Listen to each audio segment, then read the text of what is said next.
I got a question. What is everyone's favorite dessert? A lot of people debate whether the cookie or the brownie is better. Now there's a way you can enjoy both in a single bite.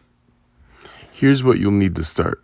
Butter, white sugar, cocoa powder, salt, vanilla extract, eggs, flour, baking soda, chocolate chips, and any type of Oreo you would like to use. First, we'll start off how to make the brownies. First, you need to melt butter and wait for it to be fully melted before you add your sugar. Once your butter is fully melted, you add your white sugar, and then you could add your cocoa powder, like so. Now once you've done that, you have to mix it all together and take it off the heat, and then you can add salt, vanilla extract, eggs, and then you whisk it together with the flour. Once you're done, you can put that to the side and continue making your cookie dough. You'll need room temperature butter, brown sugar, and white sugar. You add them all to a bowl, and then you have to mix them together.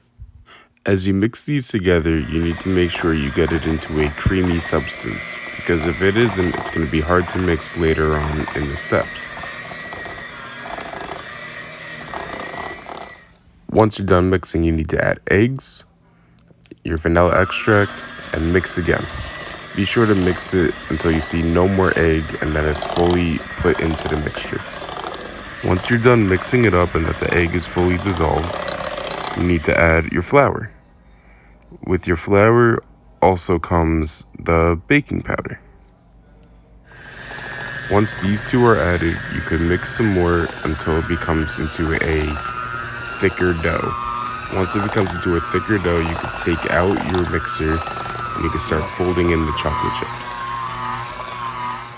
Your dough needs to look like this before you start adding in your chocolate chips.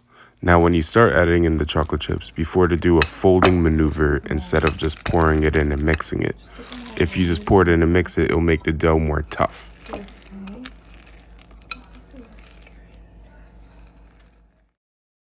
Once you're done with your cookie dough, you'll be all ready to place every ingredient into the pan for baking. Once the oven reaches 350 degrees, you can start layering your ingredients into the pan. Once you're finished with the cookie dough placement, next comes the Oreos. One layer will do because you don't want it to be too sweet.